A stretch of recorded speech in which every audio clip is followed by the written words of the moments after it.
चलो गाइस, महाशिवरात्रि का प्रसाद खाते हैं। दोस्तों, इस तरह लॉर्ड वेलेस्ली और लॉर्ड हेस्टिंग्स दोनों ने ही इंडिया में ब्रिटिश एम्पायर के एक्सपेंशन का काम किया। ये दोनों ही वॉर्ड्स के सपोर्टर थे और कंपनी को इंडिया की सुप्रीम पावर बना देना चाहते थे। और हमने देखा कि कैसे वो अपने इस विजन में कामयाब भी रहते हैं।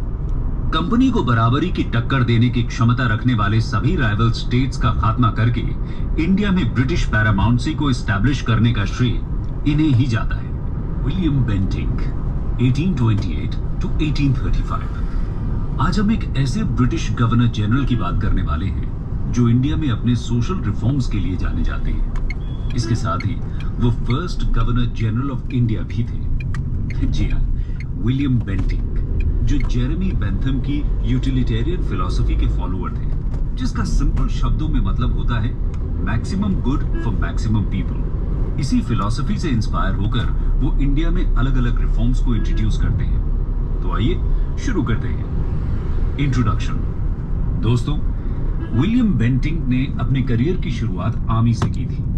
उन्होंने 1791 में 16 साल की छोटी सी एज में ही आर्मी ज्वाइन कर ली थी और 1798 में कर्नल की रैंक तक भी पहुंच गए थे। वो इंग्लैंड में हाउस ऑफ कॉमन्स के मेंबर भी थे।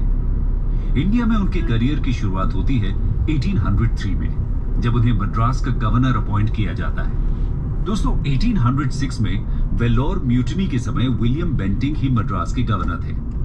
उन्होंने ऑर्डर दिया था कि नेटिव सोल्जर्स अपनी ट्रेडिशनल अटायर नहीं पहन सकते, जिसकी वजह से वेल्लोर में तैनात कुछ मद्रास रेजिमेंट्स विद्रोह कर देती हैं। वेल्लोर म्यूटिनी को तो इन्होंने सप्रेस कर दिया था, लेकिन इसके बाद 1807 में कोर्ट ऑफ डायरेक्टर्स इन्हें इंग्लैंड वापस बुला लेते हैं। इसके बाद विलियम बेंटिंक 1828 में गवर्नर जनरल की पोस्ट पर इंडिया वापस आते हैं। गवर्नर जनरल रहते हुए उन्होंने बहुत सारे रिफॉर्म्स इंट्रोड्यूस किए थे।